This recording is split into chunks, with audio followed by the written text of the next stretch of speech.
Pernah nggak sih kalian mikir kalau kalian mungkin bisa ngancurin hidup orang lain loh, cuma dengan satu klik?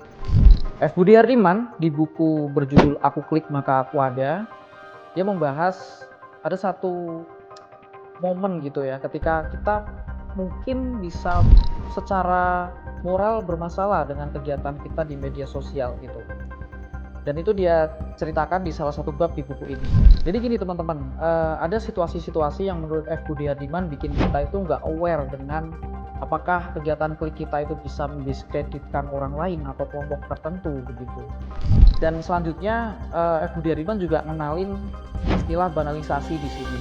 Dia ngambil dari konsep pemikirannya Hannah Arendt yang itu banality of evil. Di sini dia ngomongin bagaimana kemudian banjir informasi itu bikin kita jadi kurang reflektif gitu ketika mengonsumsi apa-apa yang ada di media sosial gitu, dan itu bisa jadi membuat kita jatuh dalam kondisi ketidakberpikiran.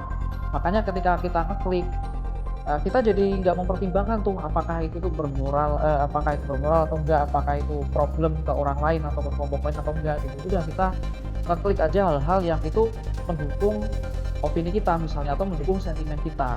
Kesimpulannya buku ini ngasih kita ya semacam peringatan lah, kalau sebelum ngeklik itu ya kita perlu untuk memikirkan secara serius dampak klik kita secara moral terhadap orang lain atau terhadap individu tertentu gitu. Makanya dari buku ini saya jadi punya pertanyaan nih gitu ya, terutama ke diri saya sendiri gitu. Nah, ketika saya ngeklik sebenarnya saat itu saya sedang menjadi apa? Sedang menjadi seseorang yang berjuang untuk kebaikan kah? Atau justru saya malah jadi orang jahat yang menghancurkan orang lain begitu?